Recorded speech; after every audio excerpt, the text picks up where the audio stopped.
hello, and welcome to Cahnmanns Current Event Roundtable.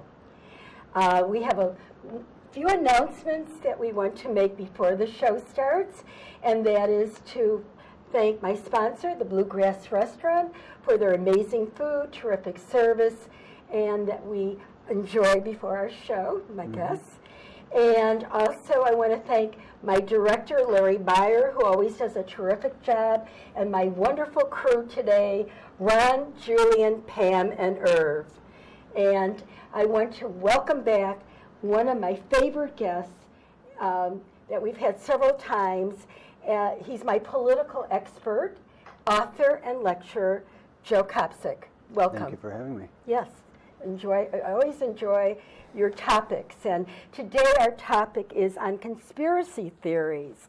And before I ask you what is a conspiracy theory, I just want to read some of the latest things that we're going to attack today from the news. And also, Joe has had this before, how many weeks before, or a couple of months before, or even years before? Almost 2 years. Oh, wow, that he came out with this. But one of the things I want to talk about today is the president claimed what Joe Biden did was wrong. He said Hunter Biden took money from Ukraine as well as from China. Biden, during the Obama administration, pressured Ukraine to fire the Ukrainian general prosecutor, and we're going to talk about that and why he wanted him to do that. And now Trump is repeatedly pressing Ukraine's president. He was pressing him to investigate Joe and Hunter Biden, and now he's getting a lot of flack for that, which he's had a lot of investigations on his own, but now they're coming after him for this, which I really don't understand. And maybe you could explain to our viewers, why are they pressuring, and now they want to, they're really upset with President Trump, and, they're going to do all kinds of things, because of that. Maybe you can tell us a little bit about what's going on, and maybe to the viewers express why this is, the conspiracy theory, and why the president got in a little bit of trouble because he talked to the president of the Ukraine about Hunter Biden and Joe Biden. Yeah, so Volodymyr Zelensky became the president of Ukraine earlier this year. I think it was around May, and there was a Trump-Zelensky phone call from, I think it was July, and allegedly Trump urged that president several times to investigate, Hunter Biden's dealings with Burisma, which is the largest energy company in the Ukraine. The full name is Burisma Holdings Limited, or LTD. It was founded in 2002 by Mykola Zlochevsky, who was an ecology and natural resources minister under Yanukovych, who was in and out of power in the Ukraine between 2002 and 2014. And what the Bidens were doing at Burisma and in regards to political and business ties with Ukraine is really important, especially considering that Burisma is the largest energy company in the Ukraine. Ukraine doesn't have a lot of oil by itself, but it transports a lot of oil across it, and its relationship between international oil markets and the EU and NATO and Russia is of extreme importance to a lot of Americans and people worldwide. Joe, why don't you let us know, first of all, what is Burisma? I know you mentioned that a few times, and I see that you do have a chart over there, and what exactly is Burisma? So it's Burisma Holdings Ltd. It was founded by Mykola Zlochevsky, who, as I said, was the ecology and natural resources minister under Yanukovych, and they were both associated with the Party of Regions, which has been described as an anti-NATO party. Can you point to it? Yeah, so we have the Party of Regions there. That is a Ukrainian political party, and that had the president, and earlier he was prime minister, Viktor Yanukovych, and Mykola Zlochevsky. So he founded this company, Burisma, with a guy named Nikolai Lysin, and there are several people in American politics who have lobbied for and been on the board of Burisma, including Joe Biden's son Hunter was on the board. John Kerry's, I think it's a son-in-law, was it stepson? H.J. Hines. H.J. Hines was a board member, or maybe still is, and a guy named David J. Leiter, whose wife was an advisor for Hillary Clinton, and Leiter was an advisor for Kerry. but Leiter lobbied on behalf of Burisma years ago. So there's all these people with ties to Burisma and the Party of Regions, including Manafort, Podesta, 6 American political families I've found out. So I don't know why we're talking about Russia, and I've been trying to focus all this stuff on Ukraine because Burisma and Joe Biden, if they look into Joe Biden, it's going to turn up just Paul Manafort's dealings in Ukraine, Tony Podesta's dealing in Ukraine, and nobody wants to talk about that because that's going to expose both parties. That's what I'm here to talk about. And how did you find out about this? I mean, in my notes, you're right. It says that you, my guest, Joe Kopsick, found most of this 2 years when it was overlooked by everyone else. Why was it overlooked by everybody else, and how did you discover this? Well, it was overlooked by everyone else because they were busy downplaying the credibility of the WikiLeaks. And there's an email from October 8th, 2015, where Tamara Stanton Luzzatto at Pew Charitable Trust and a former senior aide of Hillary Clinton, she emails John Podesta and a bunch of other people about a party that they're having. And you can go to the WikiLeaks, October 8th, 2015. And the thing is I looked into who this Tamara Stanton Luzzatto woman is, and it turns out her husband was a lobbyist for Burisma, the largest energy company in Ukraine. And so in November 2017, that's 22 months ago, I published on my blog an article called Pizzagate Conspiracy Theory, and I wrote, Tamara Stanton Luzzatto's second and current husband is David J. Leiter, a former lobbyist for Burisma Oil Company headquartered in the Ukraine. Tony Podesta, Paul Manafort, and Joe Biden's son Hunter also have ties to energy deals and other important deals in the Ukraine. I should have said Burisma specifically. But yeah, even then, almost 2 years ago, I had this idea 3 or 4 American political families have business and political ties to Ukraine and Party of Regions and Burisma. And you mentioned the word Pizzagate, and I see Russiagate. What are all these, what is this? Yeah, I mean, the gate thing originates with Watergate, and later on, what was the one with the Clintons in the 90s? I don't even remember that. Whitewater. Yeah. I don't know if it was, yeah. Yeah, never mind. But yeah, Gate has just been added on to the end of a title of a lot of conspiracy theories, just kind of a way to keep them snappy and short. Russiagate it refers to the theory that there was Russian and Trump collusion. I think it's turning out more likely that it was Russian-Ukrainian collusion. You could still make the case for Russia. But the Pizzagate idea is the idea, well, it all goes back to Comet Ping Pong, a pizza restaurant in Washington, D.C., that a guy named Edgar Madison Welch took 2 guns into because he believed they were torturing children in a basement. Oh my goodness, that's pretty. That sounds pretty horrible, isn't it? And then you mentioned the word Podesta because we know John Podesta was, working with Hillary Clinton, and you're really talking about Tony Podesta. That's his brother. Am I correct about this? So I don't want to mix the brothers up. Right. So John and Tony Podesta are brothers. They are both co-owners or whatever it is of the Podesta Group, which is I think it's a lobbying organization. They have a lot of really wealthy clients, including Walmart and I think like a military contracting firm or two.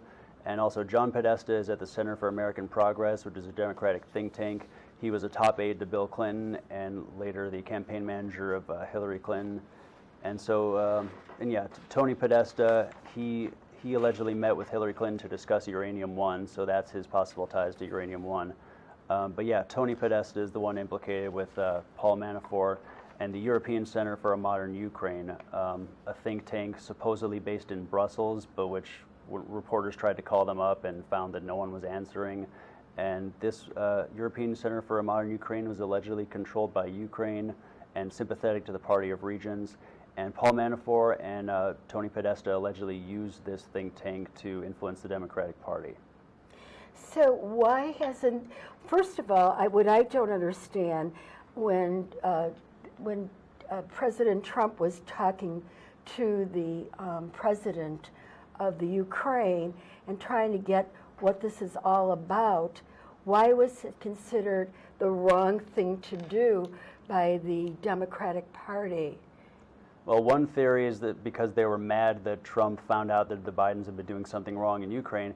The other theory is that he's legally in the wrong because the Democrats' defense over the idea, Okay, so there's the one thing about Trump calling the Ukrainian president to get the heat on Biden. Then there's also the accusation that Biden withheld aid or promises of U.S. aid in exchange for replacing the prosecutor, and they did replace that prosecutor, who was investigating his son and Burisma. So either the Democrats are just mad at Trump because he's found out Biden's crime, or they're mad at him because he's disagreeing with a policy decision that was made under the Obama-Biden administration to withhold aid from Ukraine if certain conditions aren't met. So I would imagine that one of these conditions that Biden threw in was like, oh yeah, don't investigate my son or his company. So, I mean, they've been investigating Donald Trump for how many years? The Mueller investigation, but it was okay to investigate him for how many years? 24 months, or what was the actual time frame? 2-3 years, and yet another person's running for office. Why can't he be investigated? What's wrong with that?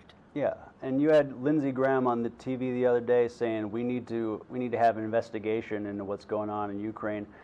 If we do an investigation into what's going on in Burisma, it's going to turn up 6 American political families implicated, and that is going to radically change the dynamic of American power structure and who's in charge and the dynasties that we have. So yeah, there needs to be investigations across the board of people's interest in not only Russia but Ukraine, specifically this company. Because who controls the flow of oil in Ukraine controls who has, wealth and political power there, and American politicians know that. And who are the 6 families that are involved? You mentioned 6 families. Yeah, so not all these families have direct ties to Burisma, but some of them are to Burisma, some of them are to the Party of Regions, whose ecology minister, Mykola Zlochevsky, was the co-founder of Burisma, so there's that tie through there. But Paul Manafort worked to westernize the Party of Regions, which is an anti-NATO Ukrainian political party, and Tony Podesta might have been working with him through this think tank called the European Center for a Modern Ukraine, presumably the one that was trying to westernize the Ukrainian political party. So the 6 families are, you got Manafort, Podesta, and then also Hillary Clinton, because she has ties to the Podestas and to the Leiter-Luzzatto family. The Leiter-Luzzatto family, because David J. Leiter was a lobbyist for Burisma, and also you got the Kerrys and the Bidens. So Kerry, Biden, Luzzatto, Clinton, Podesta, and Manafort. Again, that's because Joe Biden's son and John Kerry's son-in-law were board members of Burisma. So you got both the Democrats and the Republicans in this situation. It isn't just the Democrats, but you got also a Republican who is that was Manafort, correct? Yeah. Okay, and so there's all these ties. It's like collusion. Now, when you say conspiracy, is it a conspiracy theory? And first of all, explain conspiracy theory. And is it a conspiracy theory? And is it considered collusion? Well, the way the government frames it, a conspiracy theory is an idea that the government committed a crime or that a politician did anything wrong ever. And obviously, we know that happens. The way I explain conspiracy theories is that the police are an example of people who have a conspiracy theory all the time. Conspiracy to commit murder is a crime. Conspiracy to commit any other crime is a crime. So investigators get ideas that people engage in conspiracies all the time. And we know the government's committed crimes. There are all those people who went to jail under Reagan and Nixon. That happens. We know that. We have newspapers to prove that. So the idea about Russian-Trump collusion, it's not so much of a conspiracy as it is open collusion. And in that sense, there's no collusion because it's all out in the open. There's a thing in the conspiracy researcher community that says the easiest conspiracy to get away with is one that's out in the open. Because if you tell everyone that you're screwing them over and tell everyone what you're going to do, there's no way they can accuse you of being a liar, at least. They might disagree with what you want to do, but no one will believe them if they try to say you're a liar or something. So it's very easy to get away with just high-level collusion, open collusion. And we know that because of Donald Trump's July 2016 press conference where he says, I hope if any Russians are listening, they get a hold of Hillary Clinton's 30,000 missing emails. Not that I didn't want to see those emails, but that was arguably an example of open collusion. He didn't need to, get Russians to find that information for him in any surreptitious way. He did it out in the open, live on TV. So, but wasn't that Julian Assange? He's the one that originally said he has all these emails and stuff, and that he was the one that was sending them. I mean, that was it was already open about that. He said he was going to be sending them, and he did. So it wasn't, I don't see it as collusion, because it was already brought to the table that he was going to do it. Now, the only thing that he wasn't going to tell who he got a lot of these things from unless they released him. He's been living in the British Embassy, I think, or not the British Embassy, the other one, it's Spanish. Is it Ecuador? Peru, Ecuador, yes, the Ecuadorian embassy. That's exactly what it was. And he's trying to. He said that if they release him from that and not to do any kind of punishment or whatever, or put him in jail or prison or anything else, he will tell where he got all the. It was a very easy thing to do. So instead of having to, try to. Intimidate so many different people, if they just would have given him what he wanted, all this could have been done years ago of who gave him all the information. But nobody wanted to release him from the Ecuadorian prison. Yeah, so to give some background on that, Julian Assange is the founder of WikiLeaks. He's from Australia. Over the last 10 years, he's published leaked information from the military and the NSA that he got from people like Edward Snowden and Chelsea Manning. And that information turned out to be just really important in terms of, peace activists, anti-government surveillance activists, knowing what, the government's spying on us and what crimes it's committing, wars around the world. So WikiLeaks has never been proven to be unreliable. Julian Assange has been a hacker since he was 16, but that doesn't mean that any information here was hacked. There's been this whole debate here about, aside from whether WikiLeaks is reliable, it's like, how did these emails come out? And it's like, before we get to that, it's like, which emails are you talking about? DC leaks, DCC leaks, DNC leaks, Podesta, the Alephantis website, the Hillary Clinton, the Anthony Weiner. There were 6-7 different sets of emails, and whether they were hacked, leaked, or cracked depends on which case you're talking about. Can you, before you go on, can you tell our viewers, let's go through these three. Hacking, cracking, leaking. What is the difference? So cracking is when you, like, for example, crack a passcode or crack a password or correctly guess a password and get into someone's account. Hacking is when you subvert a computer system, and like the word hacking is thrown around in this, and really hacking has nothing to do with it. We're really talking about cracking versus leaking. And leaking is sharing information that you got through possibly illegal ways, or maybe someone shared it with you. Maybe they got it illegally. Who knows? I do a lot of my research based on these leaked WikiLeaks emails, and John Podesta, for example, has never said those aren't my emails. He just said the Russians got to my emails. So there's all these different theories about how these emails were leaked or hacked or what. Like John Podesta lost his phone getting out of a car. His username and password were extremely easy to guess. He and Huma Abedin and Hillary Clinton they didn't guard their emails properly. That's how this information got out. And it was the police who got a hold of Hillary Clinton's emails through Huma Abedin, through Anthony Weiner in 2011. So this information, a lot of it has been out there for 8 years. And that's why Trump said the word Pizzagate in 2011. That's what I think. But yeah, like people like Lindsey Graham will call Julian Assange a traitor and say he should be executed. It's like Julian Assange is an Australian citizen who never pledged loyalty to America. He can't be charged with treason. So it's like this guy is reliable. He's publishing reliable information that lets us know more about the crimes that our government's doing with our own money to spy on us. And I trust WikiLeaks, especially because Podesta has never said those aren't my emails, and no one else has. Is either. he still leaking? Is any of the stuff from Assange?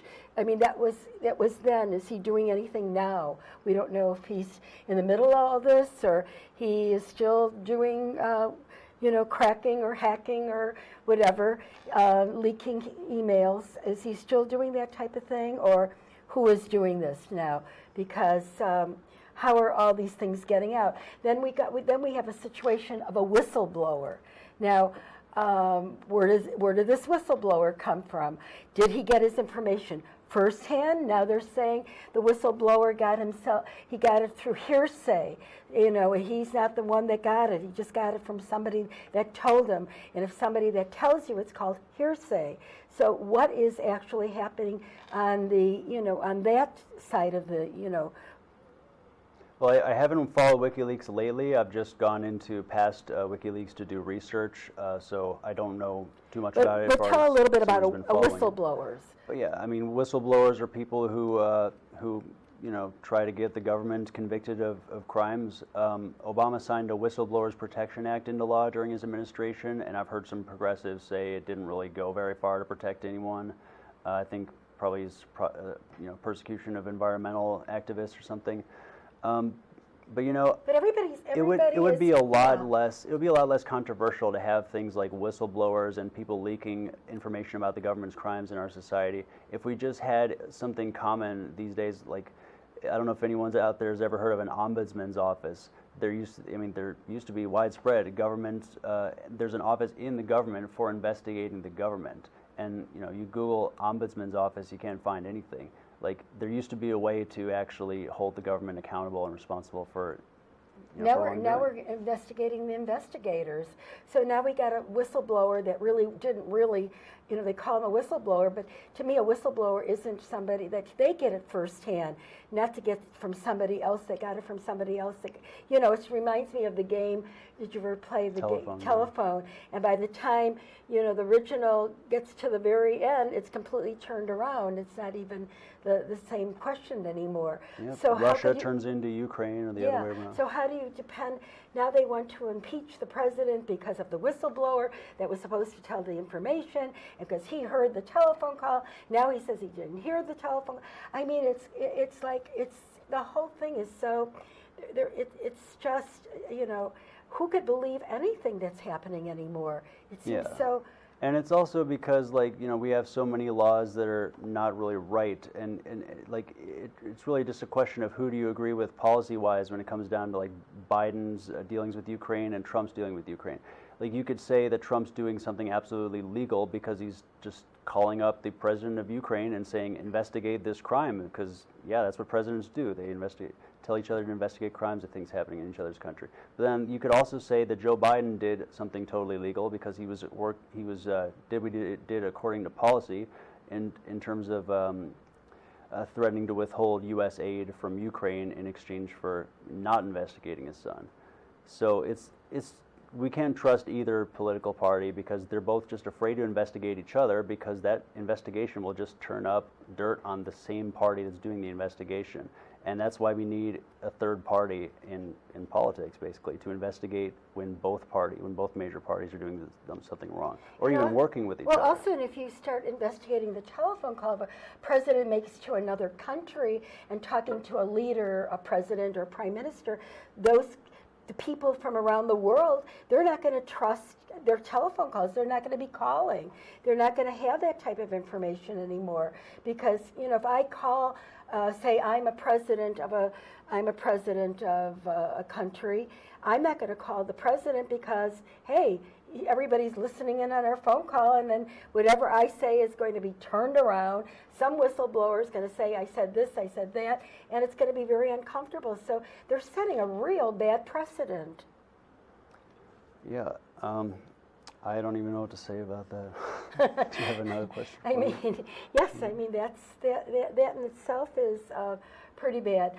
Maybe you want to tell our guests, our viewers, and something that you would like, that you, and a lot of your investigative reporting and how you seem to get all this information. You seem to get so much information before anybody else does. I wish we could have gotten the story out when we started doing our show even a year ago, or the last time we had you on the show, because you had been the first one to come out with the story. How do you get your information? I mean, you have charts, you have research. How do you do this before everybody else does it? Well, the people who are, reporting on what the WikiLeaks emails say, they were summarizing it, and the people who were researching Pizzagate, people on websites like Reddit and Vote and Steemit and 4chan, they're archiving, Instagram shots of James Alefantis' Instagram and John Podesta's emails and explaining the code that people might have been using with emailing with John Podesta. So, I latched on to the Tamara Luzzatto, John Podesta email, and I realized that Tony Podesta and Paul Manafort have ties to them. And then I've realized other things about Ukraine, like, first of all, they had a civil war in 2014. There was a call in February 2014, right after the Civil War, where two officials, one appointed by Obama from the UN, and the other a Secretary of State official appointed by Hillary, Victoria Nuland and Jeffrey Pyatt, they were on a call with each other saying, F the UN, saying basically we get to decide who the new leaders of Ukraine are going to be, right after this, Euromaidan protests. So that's another thing that has to do with the Ukraine, that America is potentially picking the leaders of it, a foreign country, that suggests huge corruption. The Obama and Clinton officials who did that should definitely be investigated, in addition to the Burisma scandal. So. Wow.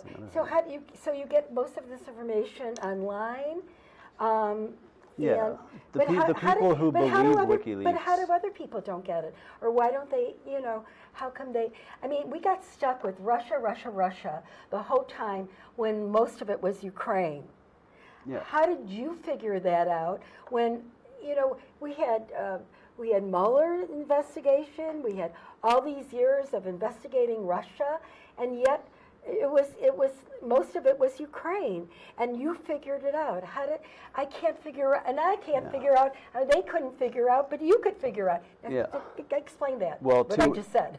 Two answers, one to summarize and two another answer. First, to repeat, the Tamara Stanton Luzzatto email to John Podesta from October 8th, 2015, and the other one is just the fact that, it was like Paul Manafort lobbied for a foreign government. It was the political party of a foreign government. It's like, okay, that proves Russian collusion. No, it doesn't. What country did he lobby for? It was the Ukrainian Party of Regions, which had Viktor Yanukovych as its president and Mykola Zlochevsky, the founder of Burisma, as its ecology minister. So Paul Manafort leads directly to Ukraine, and the Democrats don't want you to know that because that leads directly to his work with Tony Podesta, using the same think tank, European Center for a Modern Ukraine, to lobby the Obama and Biden administration to get what they want. Wow.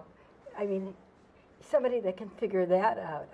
Most of us can't figure out what we did yesterday, but you seem to go into a deeper, you always go into, that's why I enjoy you on my show, Joe, because you think you just don't get what they're giving in the media or they're telling us. You always go a step deeper.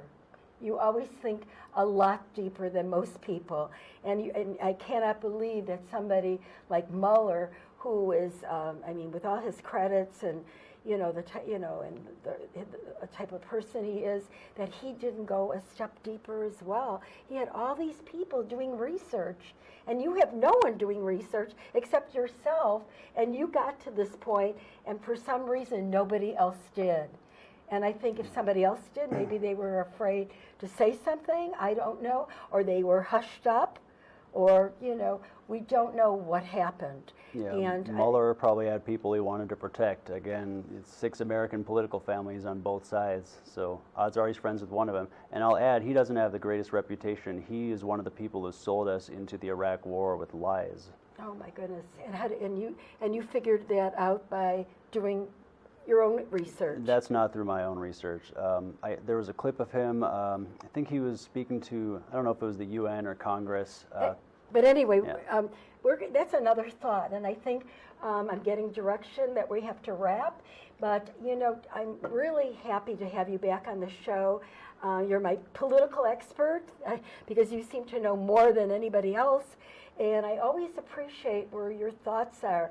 These are, some of the things are things. We'll have to go into deeper where you get some of these things, and maybe you can teach some of us how to do it ourselves. So we can't depend on everything. We can't depend on everything that the news is telling us, because they all have